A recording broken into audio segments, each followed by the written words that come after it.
Hello everyone, welcome back to the Undercut. Today we've got a lot to talk about in the world of F1. We're almost back at Vegas to continue the season, the last 3 races, but it's been interesting. We've had a few tidbits of news here and there. First of all, Zhou might be the Ferrari test driver, or reserve driver, should I say, from next season. That's interesting, isn't it? Next step in Zhou's career. Yeah, I mean, you could say next step, you could say step backwards, but it's going to Ferrari. I mean, I think you've got to love being at Ferrari either way. Yeah, obviously we know that he won't be at Audi next year after the announcement of Bortoletto. Obviously Hulkenberg got announced earlier on in the season. So, it's not bad for Zhou to be a reserve driver at Ferrari from next year. It'll be good. A good learning experience, obviously behind Charles Leclerc and Lewis Hamilton. He's going to learn a lot. Keeps his foot in the door in Formula 1 as well.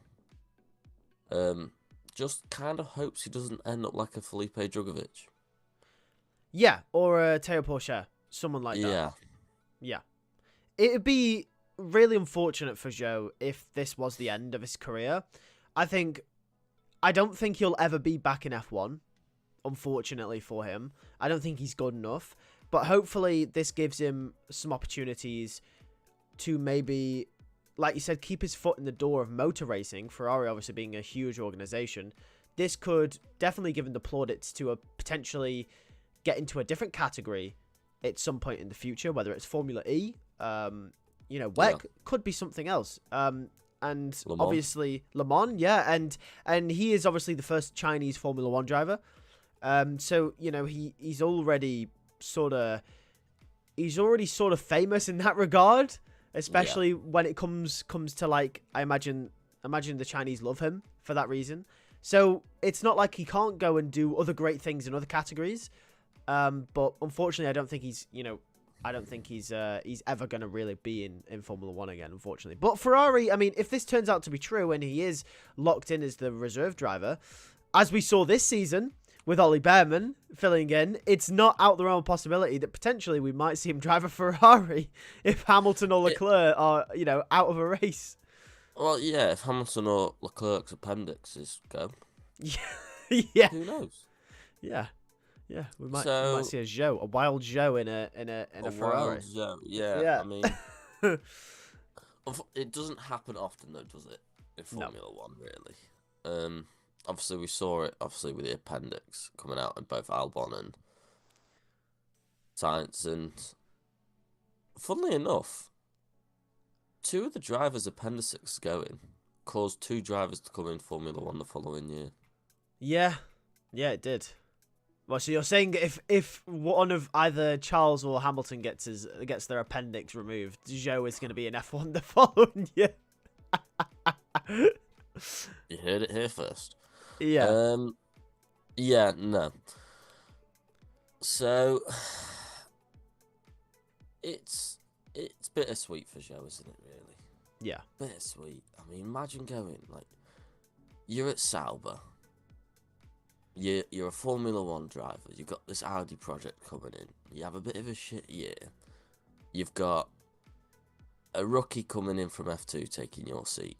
Hulkenberg's taking Bottas's seat. And you get the phone call from Ferrari. It's like, hey, they've cancelled Lewis's contract, dear. Zhou, we'd like you to be a reserve driver. Oh, shit. Okay. I mean, it's bittersweet.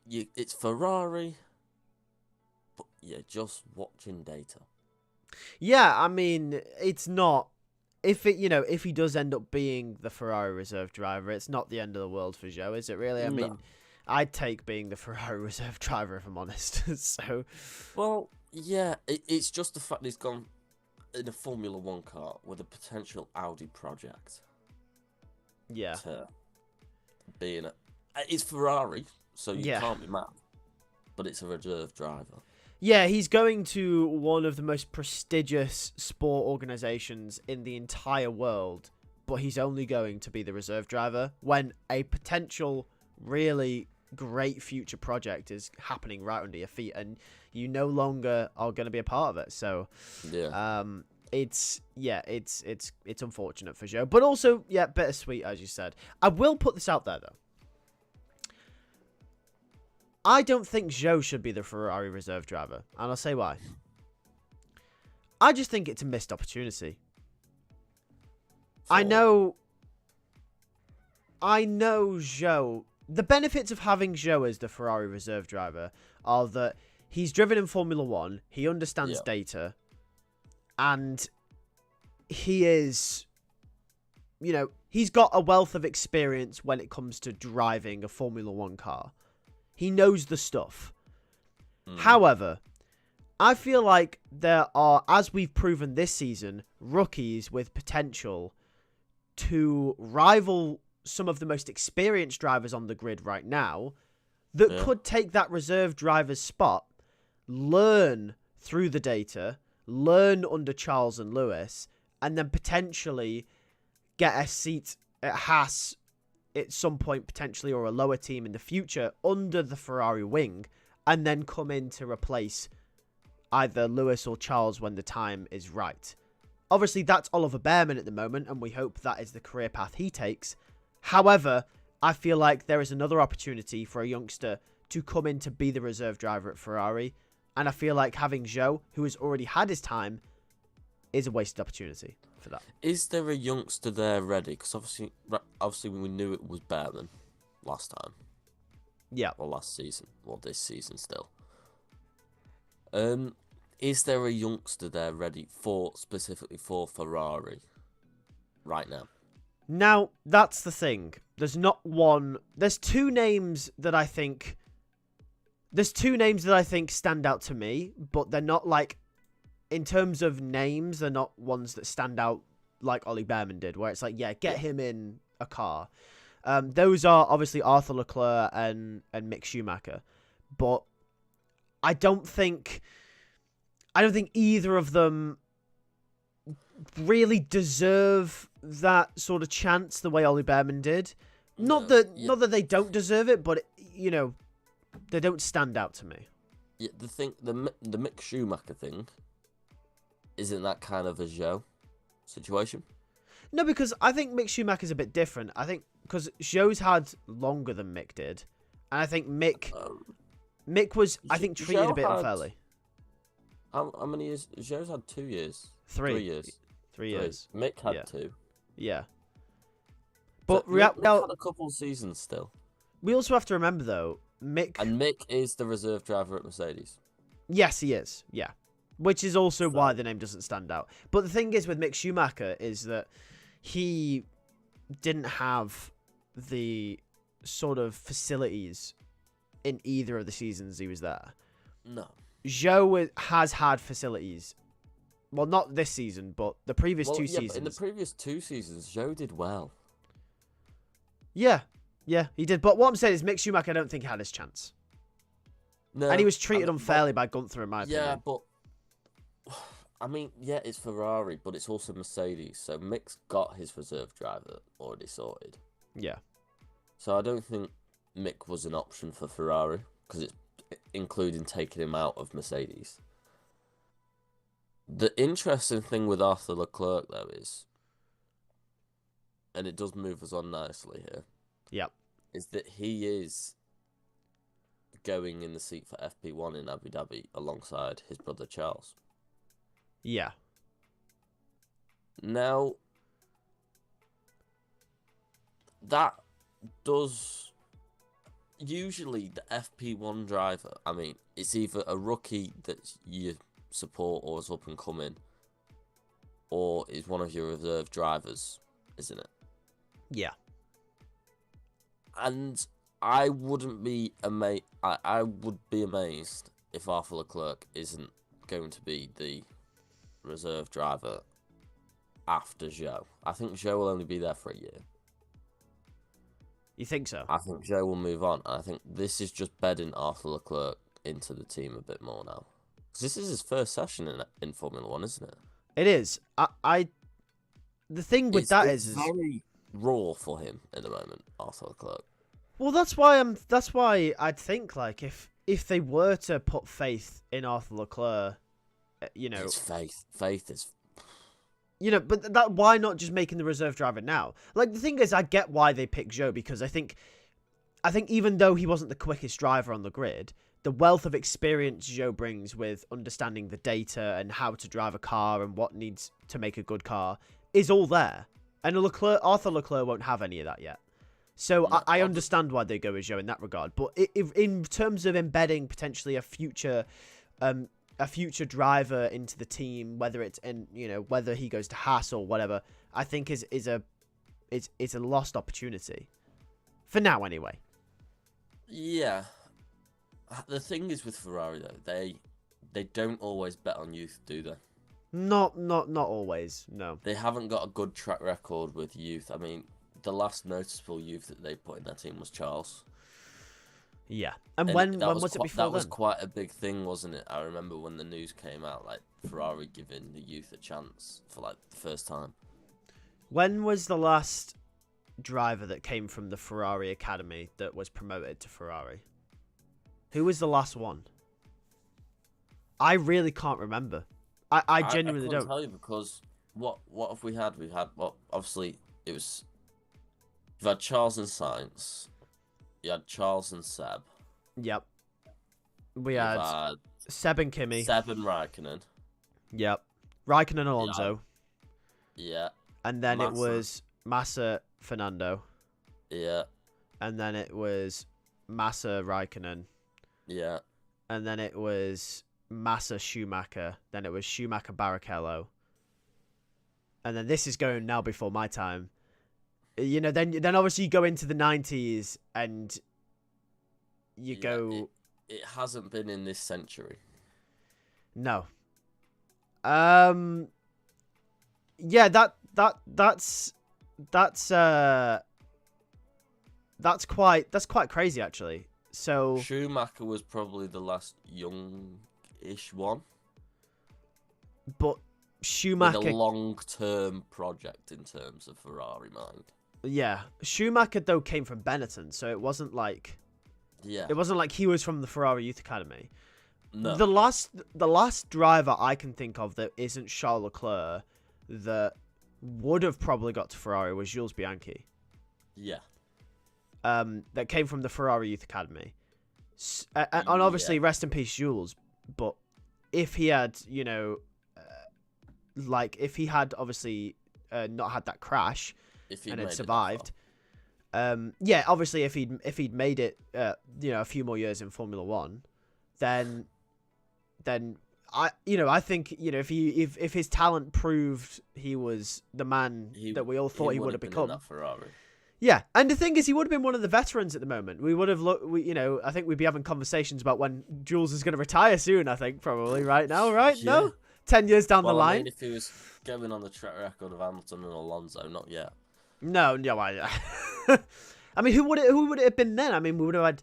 Let's say it would have been Seb. Probably wouldn't have been Charles. Probably wouldn't Seb and Jules. Seb goes Jules and Charles. Yeah. You would have had Jules and Charles. I don't think Sainz would have had the seat. No, it would have been Jules and Charles now. Probably still. Probably still would be now, yeah. So, Ferrari don't promote youth is the sort of bottom line I think we've got from that. Yeah, that's pretty much what we got from that. The only thing that might save Arthur Leclerc is the Leclerc name. Yeah, and this is one thing. Arthur Leclerc has been... I've been hearing that name a lot since Charles came in. I've been hearing that name a lot. And I'm surprised he hasn't got a chance yet. Because you would have thought if he was good enough, he would have. So I'm a bit skeptical. But I'm more than willing to see how he performs. Obviously, if he does want that Ferrari seat eventually next to his brother, which would be crazy, by the way, he's obviously got to watch out for Oliver Behrman as well. So yeah, and I would say Kimi Antonelli. Yeah, because that Italian connection. You never know, do you? No. And obviously any other youth drivers that come in, and as we said, Ferrari have just signed Hamilton, so you can't, he's got to watch out for everyone basically. I mean, Ferrari signed Max Verstappen, Next, I don't know. Who knows? Could be Lando. Because Ferrari signed Lando Norris. Who knows? So that's the thing. Ferrari have the pull to sign anyone. Yeah. That's just the way Ferrari are. But it's interesting. I mean, will they adapt a more youthful? Obviously, we know Fred Vasseur is very good with youth drivers. Yes, yes. I mean, he's very good with experienced drivers as well. We've seen Kimi Räikkönen, Lewis Hamilton. So, Fred's got both ends, and Fred can work well with both. And I think the door is open at Ferrari for youth now. It's just embedding them. I think maybe it is just a case of this 1 year of Zhou, while Ferrari wait for that youth to pop out. Maybe we do see more Arthur Leclerc next season in FP1s, and then that will make the decision for them for next year. Yeah, you make a really good point, actually. Fred is known for developing youth. He developed, actually, Charles at Sauber. He did. He was a big player in developing Lewis Hamilton's career. GP2. In GP2. Yep. So, and now Fred has got both of his drivers back now, so there you go. Fred was it? There was a thing, wasn't it? Fred developed almost half the grid at one point. Yeah, he's crazy.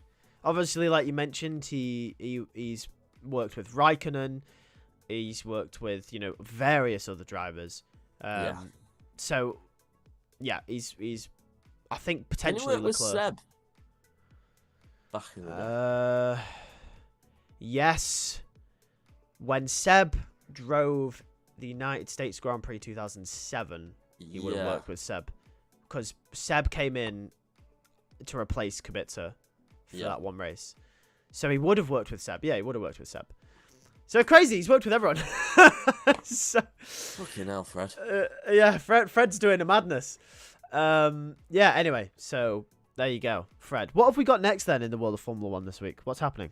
In the world of Formula 1, more with F1 news, F1, FIA, general. F1 introducing a new cooling system for next season. Yes. And this cooling system is in terms of the drivers.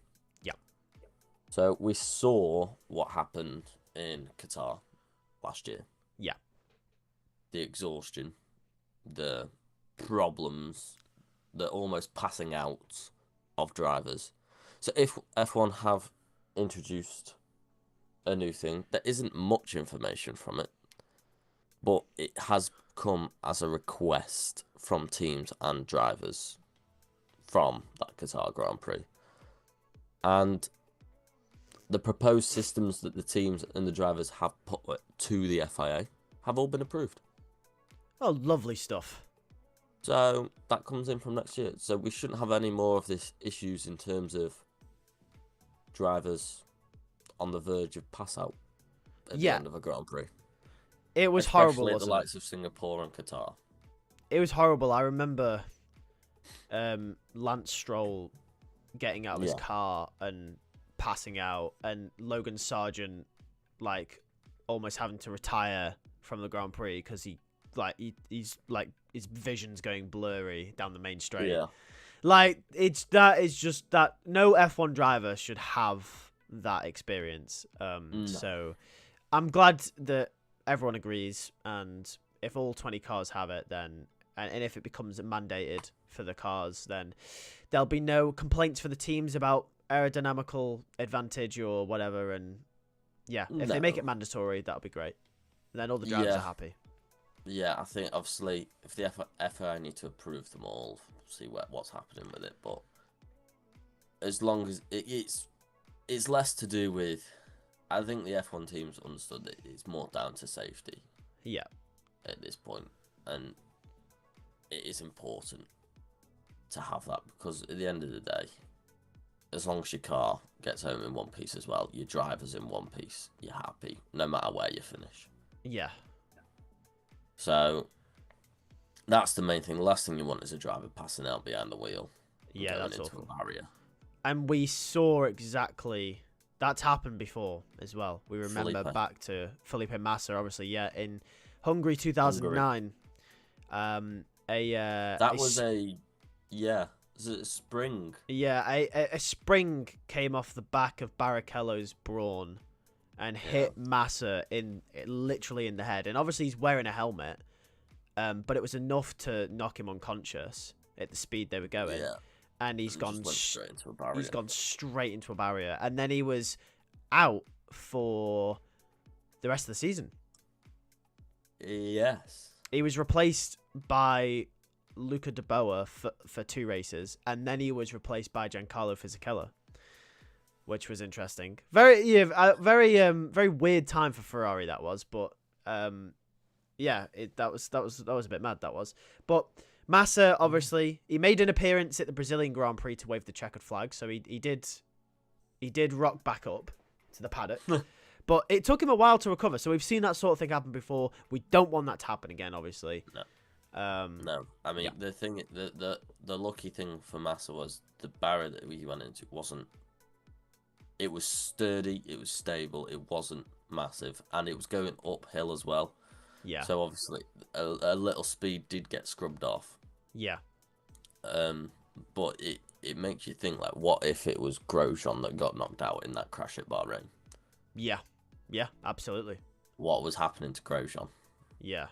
Yeah. So you can't have that drivers being knocked out. They have to have the ability to be able to get out the car themselves, and that's what saved Grosjean ultimately. Yeah, because, like you said, if someone passed out in... not to get too morbid, but like if someone passes out in Qatar, the car goes straight into the barrier. It did what Grosjean's car did, splits in 2, catches fire, the driver's unconscious. They're dead. Yeah. I mean, they are literally dead. There's nothing they can do. So they are burnt alive. So there's literally nothing. Like, it's a good safety feature. I'm glad they're implementing it, and there you go. Yeah. So yeah. Next order of business. Oh, yeah. Okay, hit me. F1 have also announced that empty grid slots will now be closed for the start of a race instead of being left open. Yes. For this one, it's interesting. I understand why they don't, because I understand why they weren't closed before, because technically, if a car crashes on the formation lap or then can't start the race in between the grid lineup and the start procedure, they obviously, cars behind are gaining an advantage, which I hate because I think that's just uncompetitive and unsporting. But as we saw in Brazil, the amount of confusion it causes is absolutely diabolical. So it probably just is for the best interest of everyone that, like, you know. My only question is, right, now I would like a more of a layout to this, because obviously you go 1, 2, 3, 4, 5, 6, 1 on each side. Yeah. So, does all of one side just move up 1? Or does the person who's in 4th have to go into 3rd? Yeah, because someone could jump like 2 positions. Let's say 2 slots are. Yeah. Let's say Hamilton starts 12th. He goes from 12th to 6th. Just by jumping to good. No, yeah, it would. Yeah, so let's just say pole position is missing. From side to side, but yeah, it is. Yeah, if pole position is missing, 2 will move up to 1, and they'll all switch. It basically means just getting it'd be just, instead of getting your original grid slot, getting the grid slot that is in front of your grid slot to the next one up. So that's what it'd be, essentially. Yeah, I would hope it. I would just like some clarification on that. Yes, it would be that. Yeah, I think we'd have a lot of complaints if it was the other way around. Yeah, that would cause a bit of, to be honest, controversy. That would. Yeah, that would be absolute. Like, imagine like you just qualify down in P15, like a ton of drivers in front of you, just to end up out the race and you're up in like P5. Yeah, that'd be a bit mad. Yeah, it's not fair. No, ref. Right, what else have we got on the agenda? What else have we got on the agenda? Continue with the F1 debacle. Obviously, a couple of their key figures have been leaving, or forced out, or retiring, or leaving of their own choice. There's a bit up in the air what's going on there. Yes. Yeah. Another name that was said that was leaving F1 earlier this week was Stefano Domenicali leaving F1 for MotoGP. Yeah. Now, recently, as of yesterday, F1 has denied that report that Stefano would be leaving F1. So, is he going? Is he staying? Well, first thing I think we've got to say is don't trust F1. Now, obviously, take leaks with a grain of salt, because obviously at the end of the day, they are rumours, they're leaks. You can't factually prove them. But at the same time, if a leak comes out that Stefano Domenicali's leaving, F1 aren't going to go, oh yeah, he is. Haha. No, they're going to deny it, and they're going to announce it when the time's right. So he still could be leaving. So I wouldn't trust F1 either, personally. No, but then, yeah, I've got no idea. I mean, it'd be sad to see Stefano go. I think he's done a decent job, you know. He's done a very good job. I think he's handled F1 quite well recently. I think he's handled the introduction of sprint races very well as well. Yeah, he's progressed that very well. And the thing is one good thing I like about Stefano is that he's very open-minded. When asked about sprint races potentially changing to like reverse grids and stuff like that, and like he's never shut any of that down. Like the criticism about the sprint races, he's always said, yeah, that might be a possibility for the future. We'll just have to see. Like that could be interesting. We're not ever writing out that idea, and I like that about him because that he's willing to change things that potentially don't work, and that means he isn't stuck in his ways, which means the sport can evolve. Well, yeah, and I think he is very driver inclusive as well. Yeah. In terms of, he does speak to the drivers, he does listen to the drivers. I mean, he got ambushed by Lewis Hamilton at Brazil, but... yeah, he did. We'll gloss over that one. But I think he's quite, like, he does listen to other people as well. Yeah. Which is a good thing. Yeah. Very good thing. And I hope he isn't going. I don't know why you would leave Formula 1 for MotoGP, personally. But who knows? Maybe he wants a new challenge. Stefano Domenicali, though, is one of the legends of the game. Obviously being a Ferrari team principal as well. So he knows what it's like to be in the team. Yeah, and I think that's why he's very popular.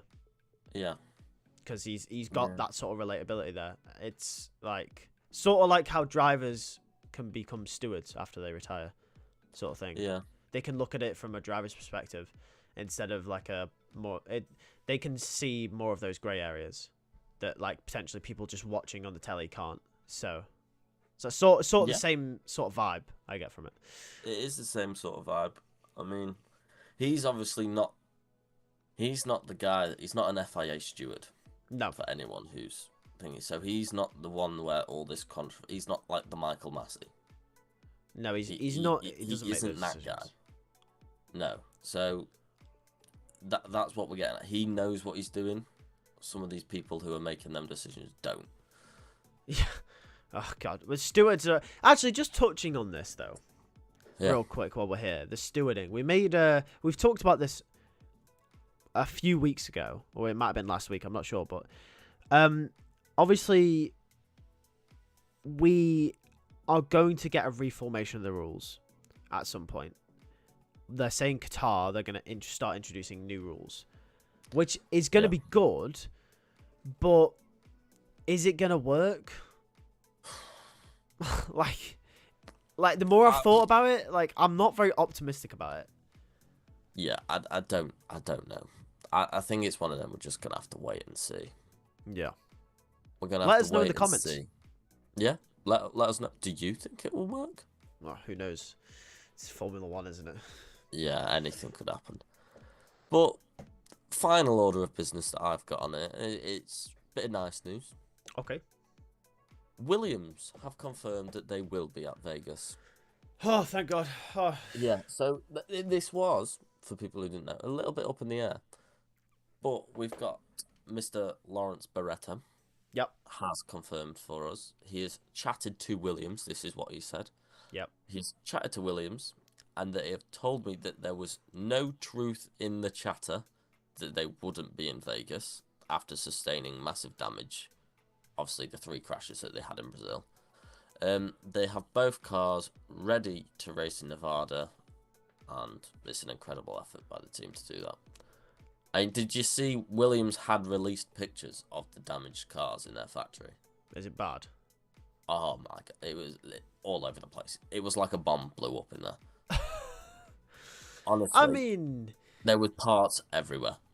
I mean, they had 3 weeks to repair the cars. I mean, surely They had to fix the cars, obviously 3 times. Colbin crashed twice, and Albon's big crash.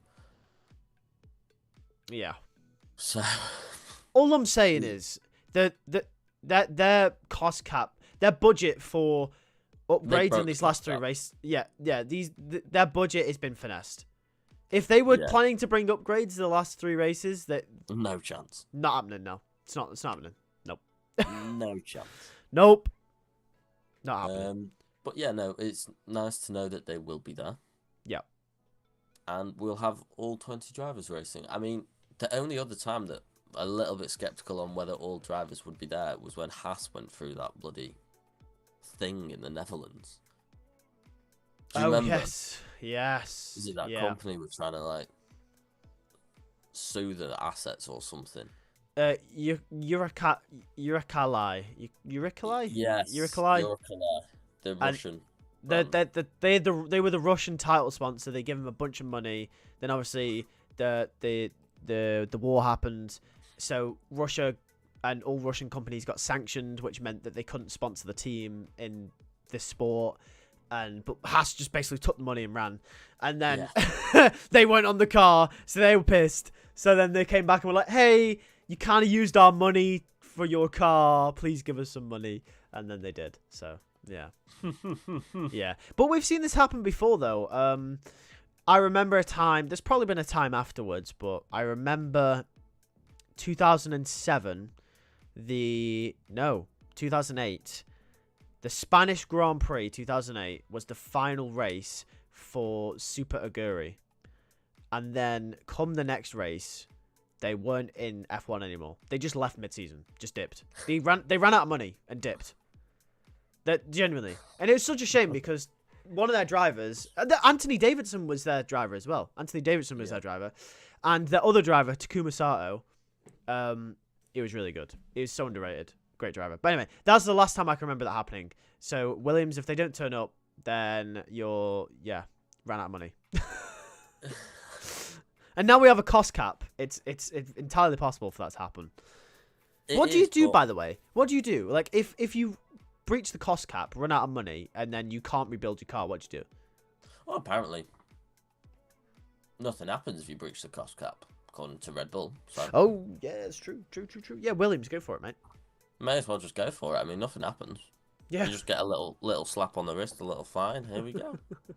Yeah, Williams, go for it, bruv. Why not? Yeah. Red Bull had nothing. They can't come back and say, "Oh no, get Williams out the championship." Yeah, Williams get relegated to F3. Could you imagine, right? Say Williams did break the cost cap, and Christian Horner started speaking up about how it's not fair. He could jug one. Oh, mate, the thing is, he would. He actually would, and it would really piss me off. Christian Horner's the biggest hypocrite on the entire grid. Oh yeah, he is. I'm not even like hating that. He's been. To be fair, like I guess most team principals are, because they're always going to back their corner. But there's been I've watched montages where Christian Horner's been clipped up saying one thing about Red Bull, and then he'll say the next thing 2 years later, but it's against. Another team, and it's exactly the opposite of what he said, and it's really funny. It's there's multiple versions of it as well. It's great. Yeah, he's the world's biggest hypocrite in the world of Formula One. Yeah, but when you're back in your corner in sports, you are going to be a hypocrite. So that's just how it is. That's just how it is. But anyway, I think that's pretty much it for everything we have this week. That's pretty much everything that I've got on there. So yeah. Nothing else really happened, didn't it? It's just kind of happened. Nothing's really happened. Obviously, it's now race week. Yep. We'll have our preview coming out on Thursday. Preview on Thursday. So make sure to stay tuned for that. Follow us on Instagram and TikTok if you haven't already. Subscribe to the channel also. And stay tuned for the preview because we've got some spicy predictions coming. As I'm sure Jack will. will give us some spicy predictions anyway because, Pierre Gasly to win the Las Vegas Grand Prix. We'll see you for the preview.